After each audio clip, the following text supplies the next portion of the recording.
에베소서 1장 3절에서 14절 말씀. 신약 성경은 제 성경 309페이지 있습니다. 우리 모두 찾으셨으면 함께 읽겠습니다.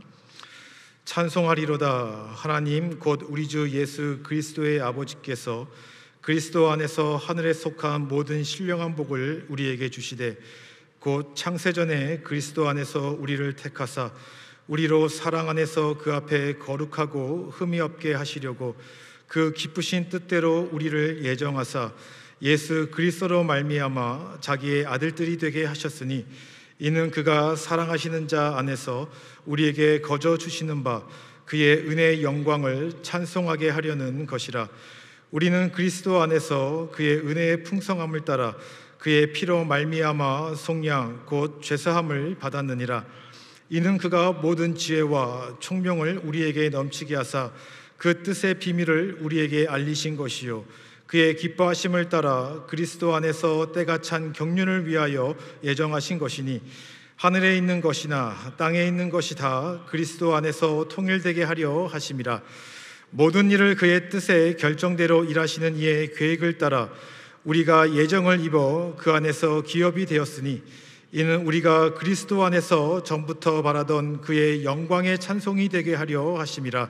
그 안에서 너희도 진리의 말씀 곧 너희의 구원의 복음을 듣고 그 안에서 또한 믿어 약속의 성령으로 인치심을 받았으니 이는 우리 기업의 보증이 되사 그 얻으신 것을 속량하시고 그의 영광을 찬송하게 하려 하심이라.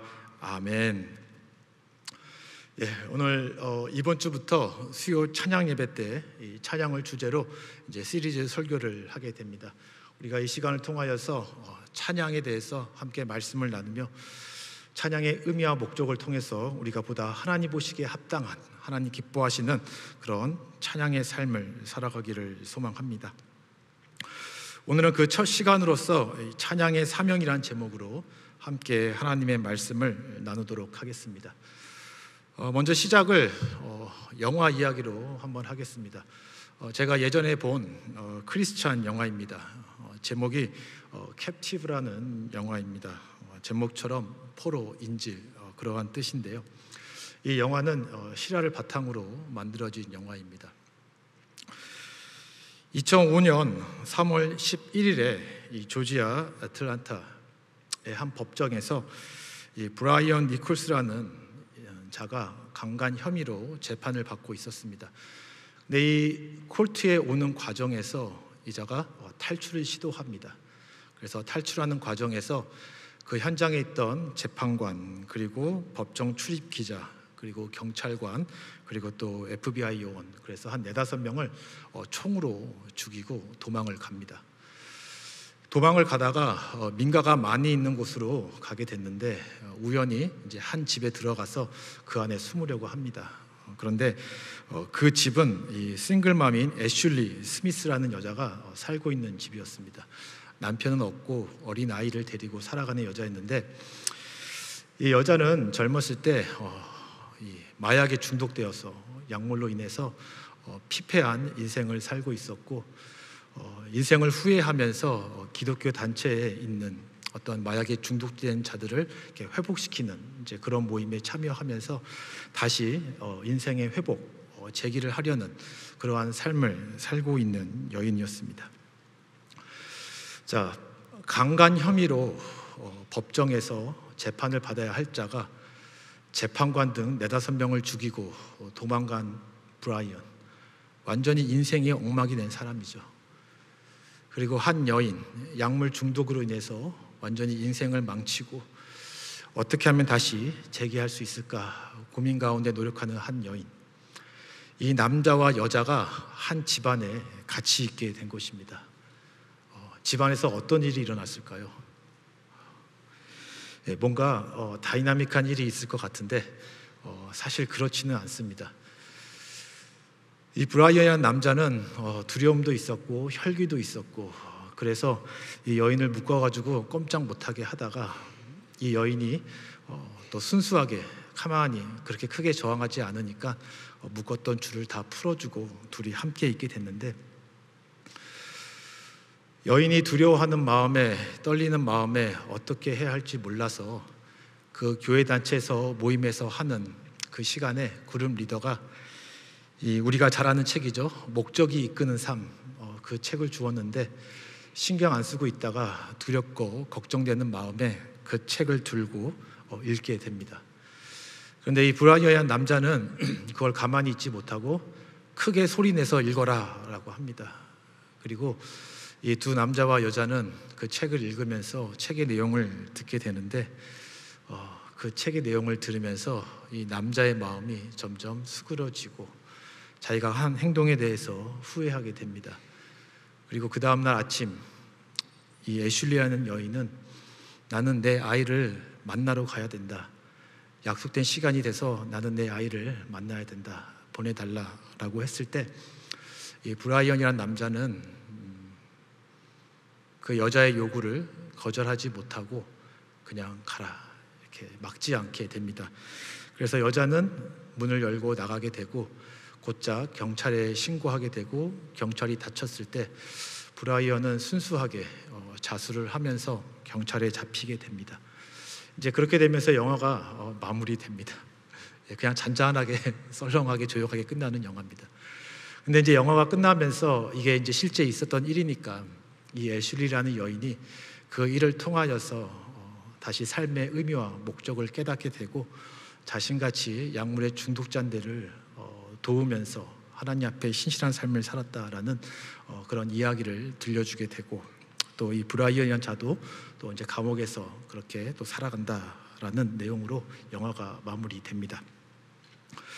그냥 잔잔한 영화라고 하는데 이 영화가 우리에게 주는 메시지가 있습니다. 그것은 뭐냐면 분명 하나님께서는 우리에게 삶의 목적을 주었는데 이 세상의 많은 사람들은 하나님이 주신 인생의 목적을 제대로 이해하지 못하고 자기의 욕망, 욕심, 정욕과 쾌락에 따라 범죄하며 실수하며 방황하는 인생을 살아간다라는 것입니다. 그리고 그러할 때에 우리가 다시 말씀으로 다시 하나님을 만날 때에 우리는 하나님이 주신 그 목적에 부합하는 합당한 삶을 살아갈 수 있다라는 메시지를 영화를 통해서 우리에게 주는 것입니다. 우리 예수 믿는 자들 이 세상 가운데 그냥 그렇게 살아갈 수 없습니다. 하나님께서 그렇게 살아가라고 이 세상에 보내신 것이 아닙니다. 하나님께서 우리를 창조하시고 이 세상 가운데 살게 했다라고 한다면 그것은 거기에 분명 하나님이 주신 목적이 있는 것입니다. 여러분은 그 목적이 무엇이라고 생각하십니까? 하나님께서 우리를 창조하신 이유, 하나님께서 이 땅 가운데 살아가게 하는 이유, 그리고 이 시간에 이곳에 나와 예배를 드리게 하는 이유, 목적, 그것이 무엇이라고 생각하십니까? 그것은 바로 하나님을 찬송하기 위해서라는 것입니다. 하나님은 우리가 하나님을 찬송하기 위해서 우리를 창조하셨고 이 세상 가운데 살게 하셨다라는 것입니다. 바로 우리의 인생은 하나님을 찬송하는 목적을 가진 삶이라는 것입니다. 오늘은 이 주제로 함께 하나님의 말씀을 나누도록 하겠습니다. 그래서 우리가 읽은 본문을 통하여서 왜 우리에게 삶의 목적이 하나님을 찬송하는 것인지 함께 나누면서 우리 자신의 삶을 돌아보는 그러한 시간이 되기를 소망합니다. 먼저 3절을 보시길 바랍니다. 3절을 보시면 찬송하리로다 라고 이렇게 시작을 합니다. 하나님을 찬송하리로다 라고 하는데 그 이유는 바로 그리스도 안에서 하늘에 속한 모든 신령한 복을 우리에게 주셨기 때문이다 라고 말씀하고 있습니다. 하나님께서 우리에게 신령한 복을 주셨기 때문에 우리는 하나님을 찬양해야 된다 말이 됩니다. 그렇다면 그 신령한 복이란 무엇일까요?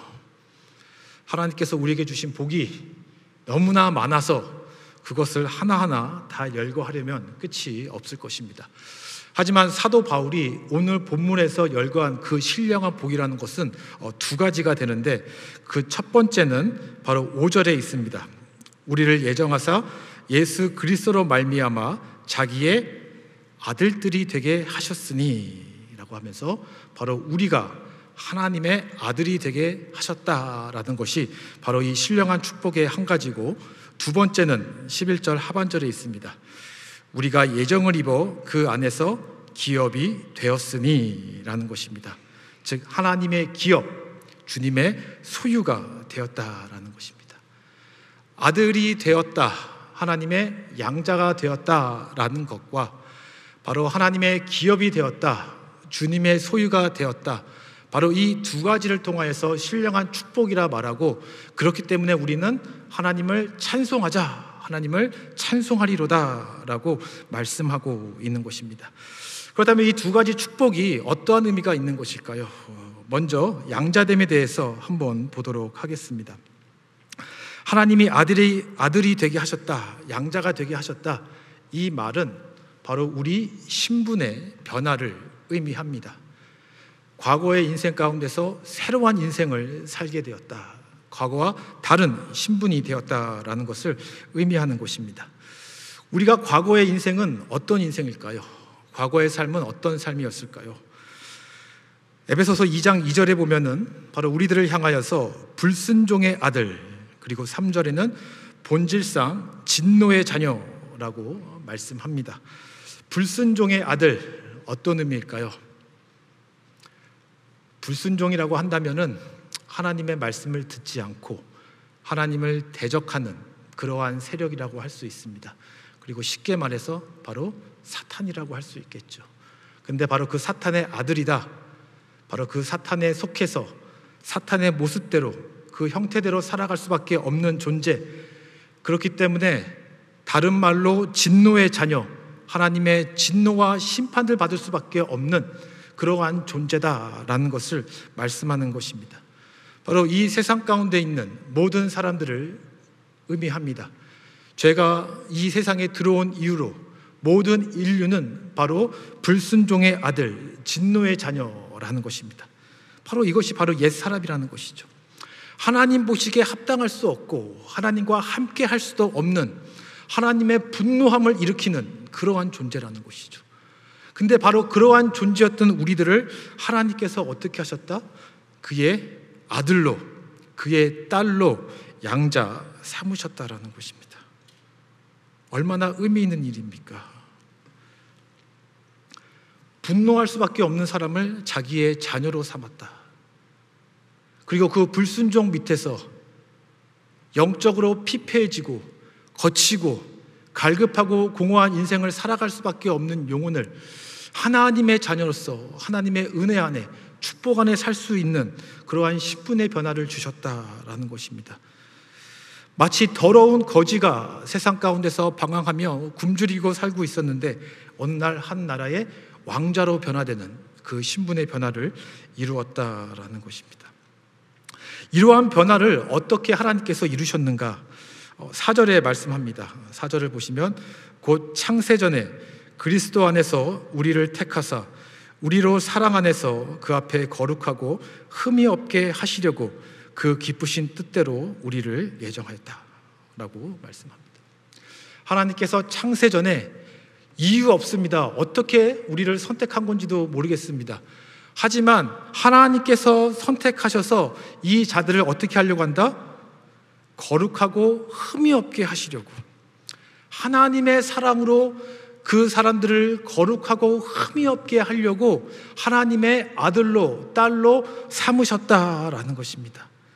더럽고 추악하고 분노를 일으키게 할 수 없는 그 영혼의 사람을 거룩하고 흠이 없는 하나님의 기쁨이 되는 그러한 존재로 세우기 위해서 우리를 양자 삼으셨다라는 것입니다. 그러니 이것이 얼마나 우리에게 큰 축복이 아니냐, 사도 바울은 이렇게 말씀하고 있는 것입니다. 그렇지 않습니까? 제가 예전에 이 유튜브에서 이 다큐멘터리를 하나 보게 되었습니다.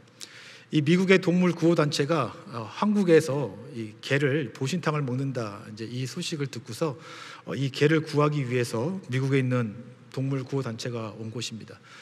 딱 왔는데 어떤 시골에 이 보신탕을 목적으로 동물을 사육하는 곳이 있었는데 뭐 경제적으로 어렵고 힘들었는지 그거를 관리하는 사람들이 다 떠났습니다. 그러니까는 뭐 건물도 방치되었고 그 철장, 그 우리 안에 있는 개들도 완전히 방치된 상황이었습니다.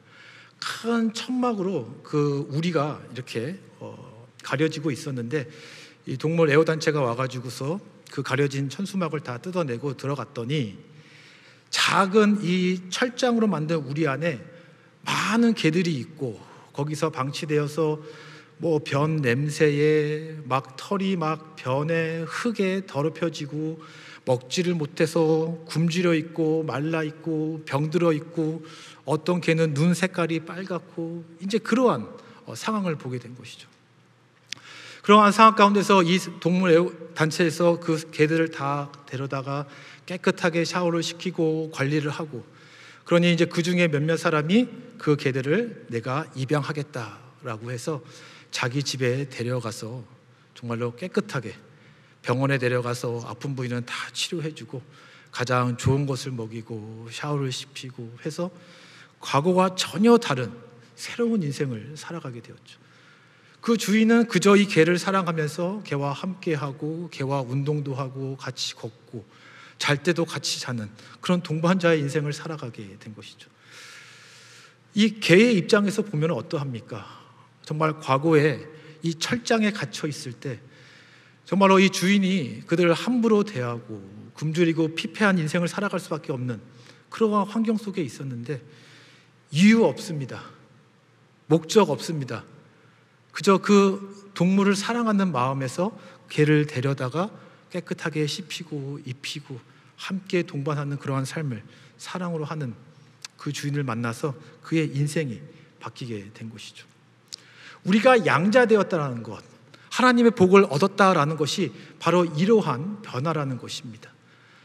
죄에 눌려서 공허하고 갈급한 인생 가운데 하나님의 은혜로서 우리의 신분이 바뀌고, 더해서 어떻게 됩니까? 하나님이 주신 축복을 누리며 살아가게 되는 것이죠. 하나님의 자녀가 되었다, 무엇입니까? 그것은 상속자다, 유업을 이을 자다, 바로 영생과 하나님의 나라를 우리가 이미 소유한 자가 되었다라는 것을 의미합니다. 그러니까 하나님께 양자가 되었다라는 것은 이 모든 변화를 아무런 우리의 공로 없이 하나님께서 그저 택하셔서 이루셨다라는 것이죠. 그리고 그 은혜에 우리가 감사하다, 이 축복을 얻었다, 그러니 우리가 하나님을 찬송하자라고 말하는 것입니다. 이렇게 돼서 우리가 양자된 이러한 축복을 누렸다라고 한다면, 또 하나는 사도 바울이 말하는 것이 하나님의 기업이 되었다라고 말합니다. 11절에 그 안에서 기업이 되었나니 이렇게 말씀하고 있습니다. 하나님이 기업이 되었다, 어떤 의미일까요? 이 원어는 에클레로데멘이라고 하는데, 이 뜻은 제비뽑다, 제비뽑아 선택하다라는 것입니다. 그러니까 그냥 막연하게 딱 뽑는다는 것이죠. 그런데 이 단어가 어디에 사용되었냐? 하나님께서 이 출애굽한 이스라엘 백성들이 가나안 땅에 들어가서 내가 가나안 땅을 너희의 분깃에 주었다, 그러니 너희는 제비뽑아 그 땅을 소유해라, 다스려라 라고 할 때 이 제비뽑다가 이 단어로 쓰이는 것입니다. 그러니까 하나님의 이스라엘 백성이 바로 가나안 땅을 내가 제비뽑아서 내가 소유로 하겠다라고 할 때 이 단어가 쓰였는데, 여기서는 이 단어가 수동태로 쓰였다는 것이죠. 그러니까 어떻게 했다? 하나님께서 그 많은 죄인들 가운데 제비 뽑듯이 우리를 뽑아가지고 우리는 픽업을 당한 것입니다. 그래서 하나님의 기업이 되었다, 하나님의 소유가 되었다라는 것입니다. 이유 없이 그냥 픽힘을 당한 것입니다. 그래서 신명기 32장 9절에 보면은 여호와의 분깃은 자기 백성이라, 야곱은 그가 택하신 기업이로다 라고 말씀합니다. 하나님께서 이스라엘 백성들에게 땅을 기업으로 주셨다면, 대신에 하나님께서는 이스라엘 백성에 대해서 너는 내 기업이다, 너희는 내 소유다 라고 이렇게 말씀하고 있는 것입니다. 그러면 우리가 하나님의 기업이 되었다, 하나님의 소유가 되었다, 어떤 의미일까요? 바로 우리의 주인이 누구다? 하나님이시라는 것이죠. 그러면 인생의 삶이 내가 주인이 아니라 하나님의 주인이 되고, 우리는 나의 뜻대로 나의 생각대로 살아가는 것이 아니라 주인의 생각대로, 주인의 뜻대로 살아가야 하는 그러한 변화를 갖게 되었다라는 것입니다. 내가 원하는 대로 내 삶을 경영하는 것이 아니라 우리가 하나님의 소유이기 때문에 하나님은 하나님의 뜻대로 우리를 경영해 나아가는데 거기에 부합하는 합당한 삶을 살아가야 된다라는 것입니다. 이스라엘 백성들에게 하나님께서 땅을 주셨습니다. 자, 너희가 제비 뽑아서 이 땅이 너희의 기업이 되었으니 너희는 이 땅을 통하여서 너희가 기쁨이 되는 삶을 살아라. 그래서 그 땅에다가 어떻게 합니까? 가축도 기르고 농사도 짓고 자기들이 하는 걸 해가지고 그것을 소산을 얻으면서 기쁨과 즐거움으로 살아간다. 동일하게 하나님께서 너희는 내 소유다. 내가 너희를 통하여서 나의 뜻을 이룰 것이다. 너희를 통하여서 나의 기쁨과 만족을 이룰 것이다. 이것을 갖고 우리를 경영해 나아간다라고 한다면은 우리의 삶의 형태는, 그 모습은 하나님의 뜻과 계획에 따라 움직여야 하는 것이고 그것을 통하여 하나님의 기쁨이 되어야 된다라는 것이죠. 바로 하나님의 소유라는 정체성을 갖고 하나님의 뜻이 무엇인지 분별하며 살아가야 한다라는 것입니다. 바로 하나님께서 이러한 삶을 나의 소유다라고 말하면서 요구하고 있는 것이죠. 하나님께서 아브라함을 어떻게 다루십니까? 어느 날 갑자기 아브라함에게 나타나가지고 자, 내가 너에게 복을 줄 것이다. 너는 복의 근원이 될 것이다. 그러니 내가 말한 대로 믿음으로 나아가라 라고 합니다. 그러니까 어떻게 합니까? 정말 하나님께서 그에게 복을 주십니다. 약속한 대로 정말 막 자녀가 안 생겼죠. 막 갑자기 부가 누르고 번성하고 모든 일들이 형통하는 인생을 삽니다. 어려움과 위기 가운데서도 하나님이 도와주십니다. 정말 부러움 없는 그러한 인생을 살아가게 됩니다. 그런데 그가 한 큰 실수가 있죠. 무엇이죠? 내 몸에서 날 씨를 얘기했는데 그것을 믿지 못하고 바로 여종 하갈을 통하여 동침해서 이스마엘이라는 아들을 낳게 됩니다. 그러자 창세기 17장 1절에 하나님께서 아브라함에게 나타나서 뭐라고 말씀합니까? 그에게 이르되 나는 전능한 하나님이라 너는 내 앞에서 행하여 완전하라 라고 말씀하고 있습니다. 그냥 복을 주는 것이 아닙니다. 내가 너한테 복을 줄 것이다. 너는 내 양자다. 내 아들이다. 나와 함께 한다. 복 주고 끝나는 것이 아니라 너는 이제 내 소유야. 너는 그러니 내 말을 듣고 그대로 행해야 돼. 이것을 요구하고 있는 것이죠.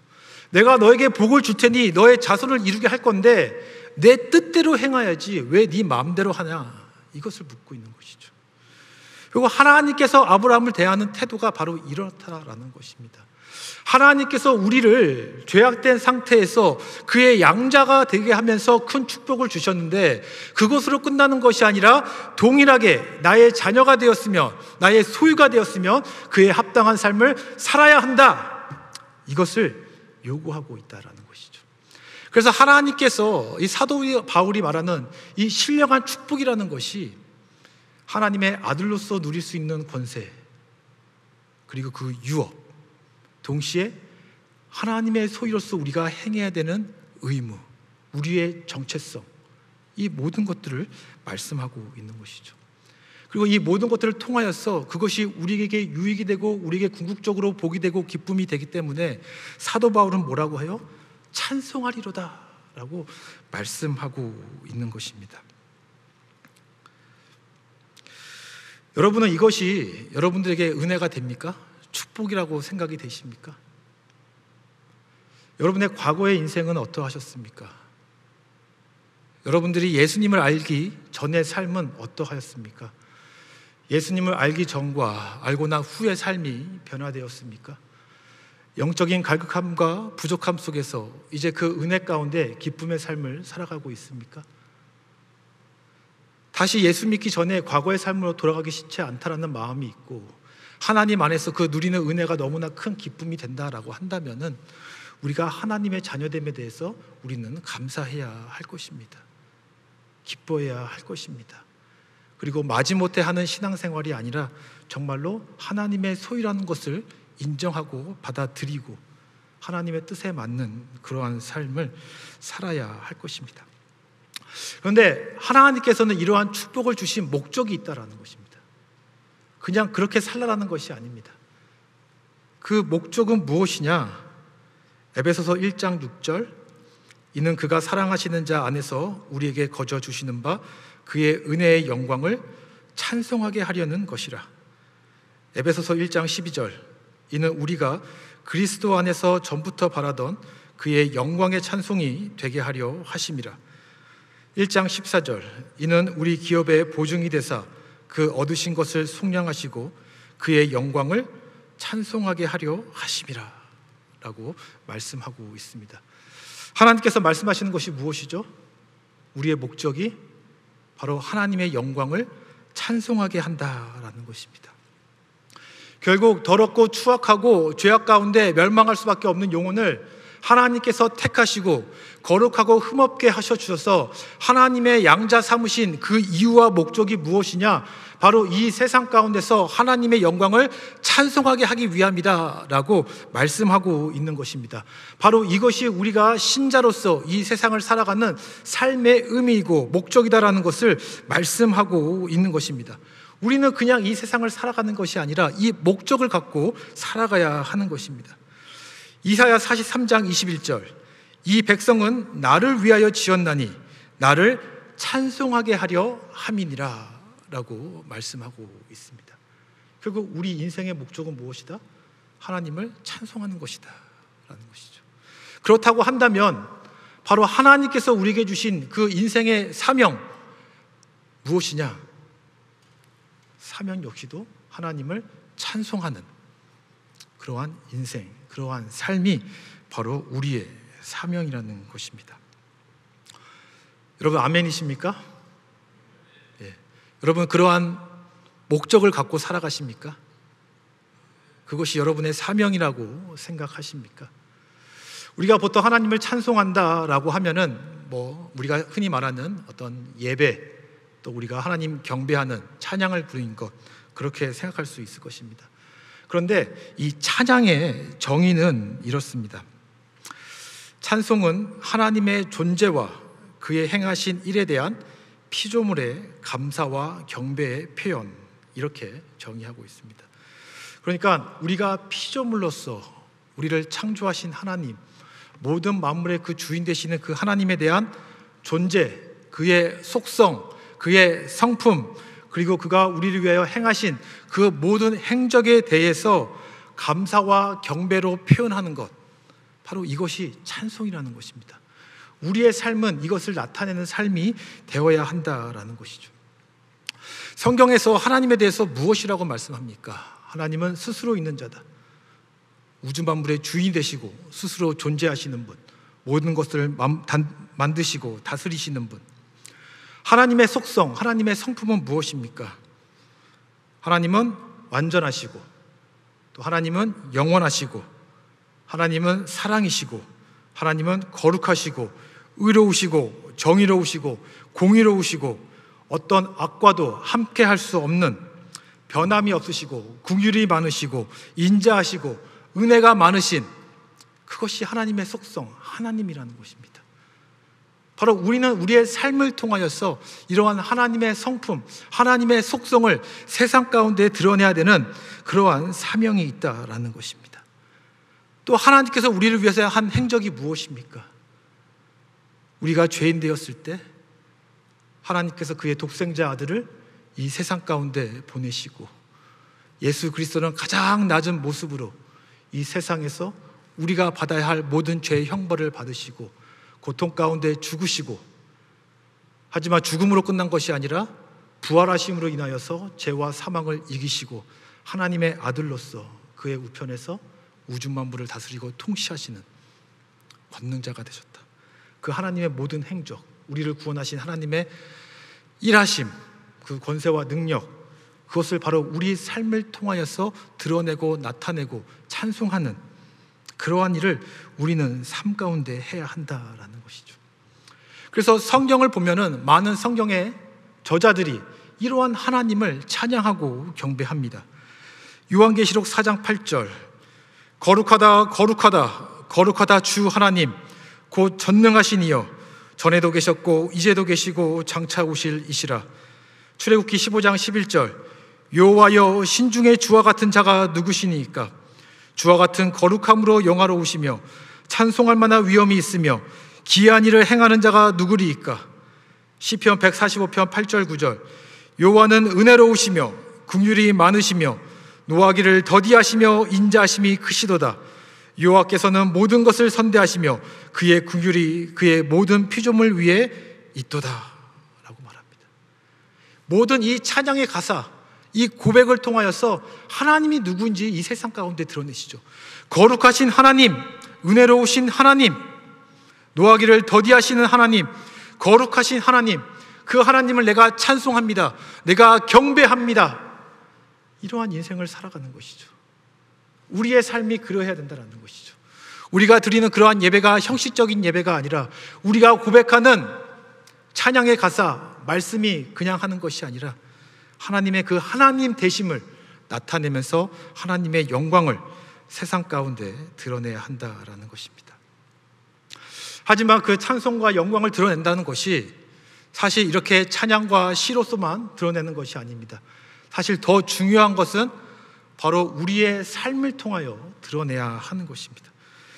고린도전서 10장 31절. 그런즉 너희는 먹든지 마시든지 무엇을 하든지 다 하나님의 영광을 위하여 하라라고 합니다. 모든 행위들이 하나님의 영광을 위해 해야 되는 것이고 그 모든 행위들이 결국에는 하나님을 찬송하는 그러한 행위, 그러한 삶이 되어야 한다라는 것을 말씀하고 있습니다. 여러분의 삶은 어떠한 삶이십니까? 하나님을 찬송하는 삶이십니까? 경배하는 삶이십니까? 정말로 마음 가운데 하나님을 경외하는 마음이 있어서, 신실한 믿음이 있어서 정말로 하나님 앞에 겸손함으로, 정말로 불이 타는 그 떨기나무 앞에 선 모세의 모습처럼 그렇게 하루하루를 하나님 앞에서 살아가십니까? 아니면 그냥 그렇게 살아가십니까? 하나님께서 우리에게 요구하시는 것은 결국 우리의 삶이 하나님의 영광을 드러내는 찬송이 되어야 된다라고 말씀하고 있습니다. 우리의 삶이 그런 목적에 부합하는 인생이 되어야 한다는 것이죠. 호레이시오 스페포드란 이 신실한 사람이 있었습니다. 이 사람은 이제 시카고에 살고 있었고 법을 공부해서 법리학 교수이고 변호사로 활동하던 사람입니다. 그가 변호사로서 젊었을 때 많은 돈을 벌었고 또 그래서 시카고에 그 돈으로 건물을 많이 샀습니다. 그래서 부동산으로 많은 돈을 벌었는데 그가 43세일 때 이 시카고에 아주 큰 대형 화재가 났고 많은 건물들이 다 불에 타버렸다고 합니다. 그리고 이 재난으로 인하여서 이 호레이시오 스페포드는 그의 재산을 거의 다 잃어버렸다고 합니다. 한순간에 그의 인생이, 잘 나가던 인생이 바닥으로 떨어진 겁니다. 마음 가운데 어떠한 마음이 있을까요? 나는 신실한 신앙으로 살아갔다라고 했는데 많이 힘들고 어려웠을 것입니다. 그러자 한 2년 정도 지나서 그의 주변의 지인들이 그에게 권하는 것이 자, 너무 힘들게 있으니까 한번 여행을 다녀와라. 그래서 너의 아내 그리고 내 딸과 함께 한번 유럽 여행을 다녀와라 라고 했고 아내와 내 딸은 이 배를 타고 유럽을 향해 갔었고 이 스페포드는 일이 남아서 일을 하다가 나중에 다시 유럽에서 합류하는 그런 계획으로 이렇게 여행을 하고 있었습니다. 그런데 아내와 내 딸이 탄 배가 바다로 항해하는 중에 이 영국의 철갑선하고 정면으로 충돌하는 그러한 사건이 터지면서 이 아내와 아이들이 탄 배가 한순간에 바다 밑으로 가라앉게 되었습니다. 배 안에는 313명의 승객이 있었는데 그 중에 이 사고로 인해서 226명이 죽고 87명이 겨우 구조되었다고 합니다. 스페포드의 가족 어떻게 되었을까요? 내 딸은 다 죽고 아내만 살게 되었습니다. 그래서 아내가 급하게 이 전보를 써가지고 남편 스페포드에게 보냈는데 그 편지에는 하는 말이 혼자 살았소 그 단어만 있었다라고 합니다. 이 스페포드 어떠한 마음일까요? 한순간의 화재로 모든 재산을 잃어버리고 또 한순간의 사고로 모든 내 딸을 잃어버리고 아내만 남은 그 모든 어려운 상황, 그 모든 상황 속에서 정말로 하나님이 원하시는 하나님의 영광을 드러내는 찬송의 삶을 살 수 있었을까요? 하나님을 원망하고 불편하고 또 하나님을 비판할 수도 있었을 것입니다. 그런데 그는 그렇게 반응하지 않고 그 어려운 순간 가운데서도 믿음으로 하나님을 의지하였고 신실하게 살아왔고, 그리고 그의 마음, 그의 신앙을 고백하여서 찬송과 곡을 썼는데 그 곡이 바로 우리가 자주 부르는 찬송이죠. 찬송가 413장 내 평생에 가는 길입니다. 그 어려운 과정을 지나면서 그가 이 찬양으로 고백을 합니다. 내 평생에 가는 길 순탄하여 늘 잔잔한 강 같은지 그 풍파로 무섭고 어렵든지 나의 영혼은 늘 편하다. 저 마귀는 우리를 삼키려고 입 벌리고 달려와도 주 예수는 우리의 대장되니 끝내 싸워 이기겠네. 내 지은 죄 주홍빛 같더라도 주 예수께 다 아뢰면 그 십자가 피로써 다 씻으사 흰눈보다도 정하리라. 저 공중에 구름이 일어나며 큰 나팔이 울릴 때에 주 오셔서 세상을 심판해도 나의 영혼은 겁없으리. 내 영혼 평안해, 내 영혼 평안해. 이러한 신앙의 고백으로서 정말로 하나님을 찬송하는 그러한 삶을 살았습니다. 우리가 이러한 삶을 살아야 하지 않을까요? 비록 어렵고 힘들고 정말 욕과 같이 납득할 수 없는 그러한 상황 속에서도 하나님께 등 돌리고 원망하는 것이 아니라 하나님, 내가 그래도 하나님을 믿습니다. 하나님을 신뢰합니다. 하나님께서 나를 지으신 그 목적대로 나의 믿음을, 나의 신앙을 찬양하는, 찬송하는 그러한 삶을 살겠습니다. 우리가 그러한 삶을 살아야 하지 않겠습니까? 그것이 바로 우리의 삶을 통하여서 하나님께 드리는 찬송의 삶이고, 그것이 바로 하나님께서 우리를 창조하신 목적이라는 것입니다.